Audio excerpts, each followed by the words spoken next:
Hello मेरे दोस्तों, कैसे हो। आज क्लास 10th के फिजिक्स के लेकर आए हैं ऑब्जेक्टिव, जो विद्युत धारा चैप्टर है, जो तीसरा चैप्टर है।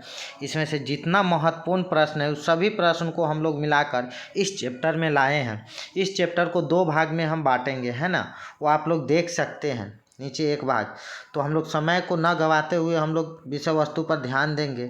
पहला चैप्टर के क्या कहा गया है प्रश्न देखेंगे हम लोग। सबसे पहले इसी का इधर है, हाँ। तो देखते हैं समय। विद्युत धारा है तो एक में प्रश्न कहा गया है, निम्न में से कौन अर्धचालक नहीं है। तो अर्धचालक है जो पारा नहीं हो जाएगा। उसके बाद 2 नंबर प्रश्न हम लोग यहाँ देखते हैं, वोल्ट बटा एम्पियर प्रदर्शित करता है तो ओम को करता है। उसके बाद 3 नंबर प्रश्न हम लोग देखते हैं यहाँ पे, विद्युत प्रतिरोध का मात्रक है तो विद्युत प्रतिरोध का मात्रक हो जाएगा ओम हो जाएगा।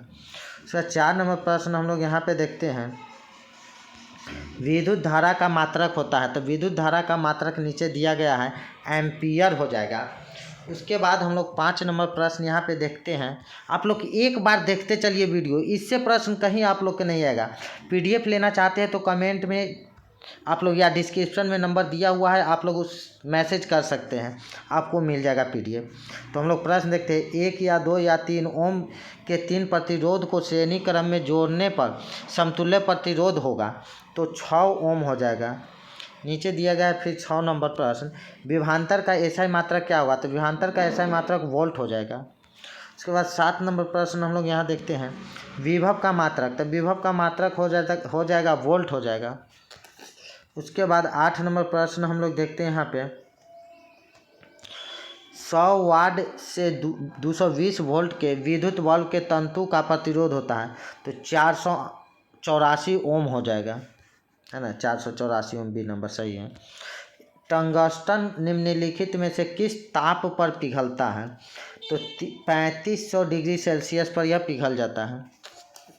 क्या 10 नंबर देखते हैं, विद्युत शक्ति का मात्रक क्या है। यहाँ पे विद्युत है, विद्युत लिखा हुआ है, विद्युत है ना, इधर छूट गया। विद्युत शक्ति का मात्रक हम लोग का हो जाएगा वाट हो जाएगा। उसके बाद 11 नंबर प्रश्न देखते हैं, प्रतिरोध का एसआई मात्रक हम लोग के हो जाएगा ओम हो जाएगा। उसके 2 प्रश्न आ गया, आगे देखते हैं हम लोग। 12 नंबर प्रश्न देखते हैं क्या कहा गया है, 12 वोल्ट विभवांतर के 2 बिंदुओं के बीच 2 कूलम आवेश को ले जाने में कार्य किया जाता है तो 24 जूल होता है। उसके बाद 13 नंबर प्रश्न हम लोग देखते हैं, सेल के विद्युत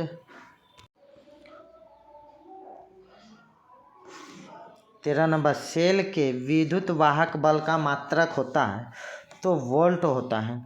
उसके बाद हम लोग 14 नंबर प्रश्न देखते हैं क्या कहा गया है।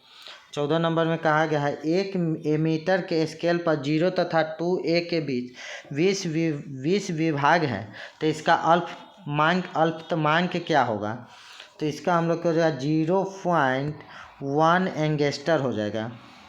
उसके बाद 15 नंबर प्रश्न हम लोग देखते हैं, आवेश का एसआई मात्रक तो आवेश का एसआई मात्रक कूलम हो जाता है।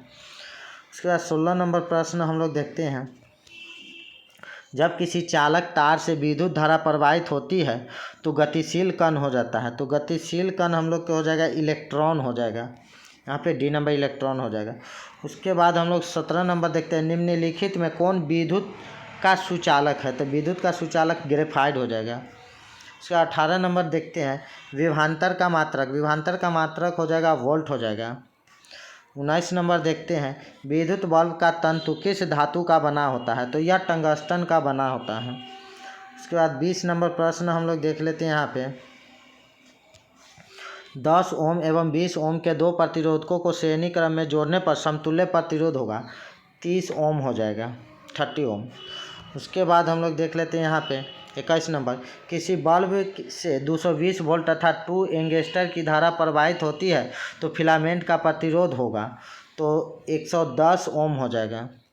उसके बाद हम लोग 22 नंबर देखते हैं, बैटरी से किस प्रकार से धारा प्राप्त होती है तो बैटरी से डीसी धारा प्राप्त होती है।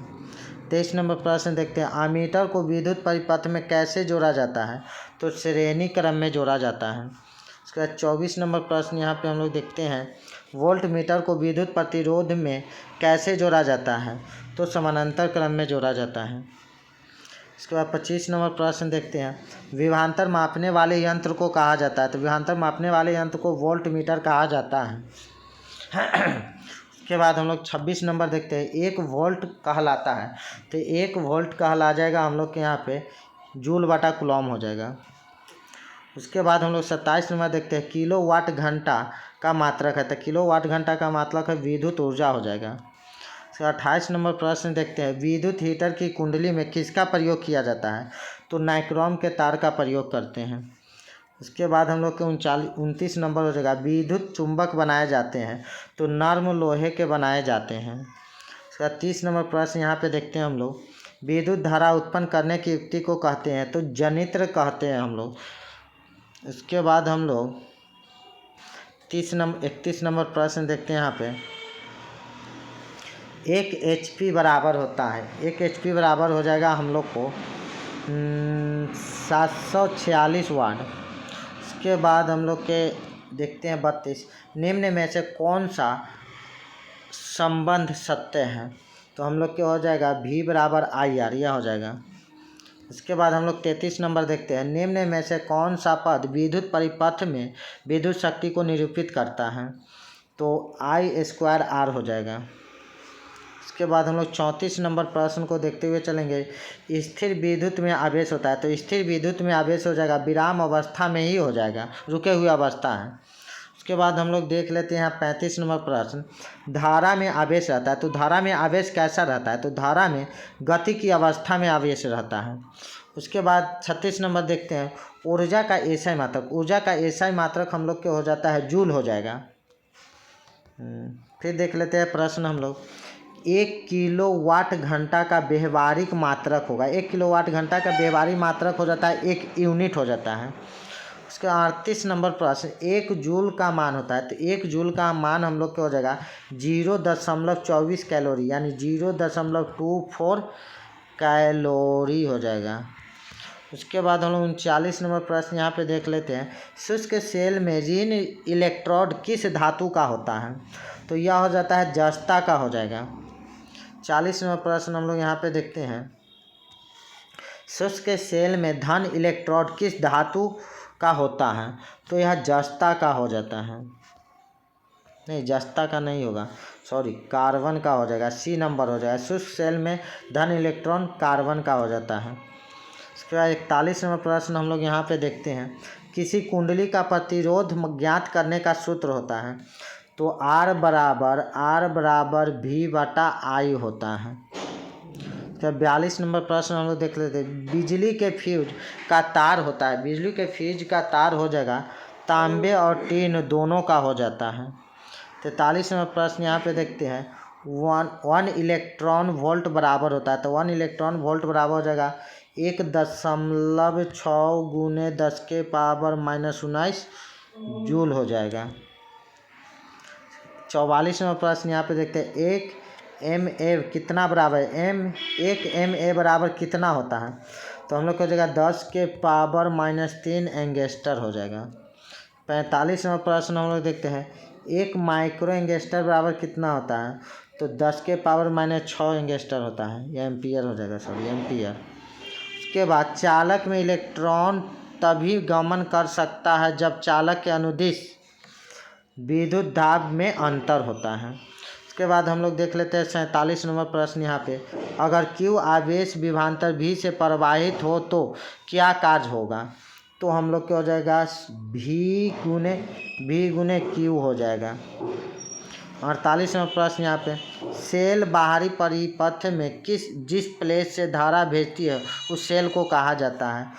तो धन ध्रुव कहा जाता है। 49 नंबर प्रश्न हम लोग देखते हैं अब यहाँ पे, किसी चालक का प्रतिरोध निर्भर करता है।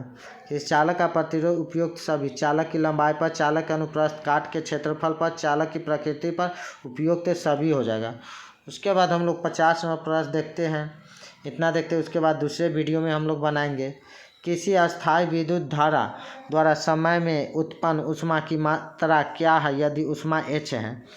तो हम लोग को हो जाएगा B, H = वोल्ट, है ना, V हो गया।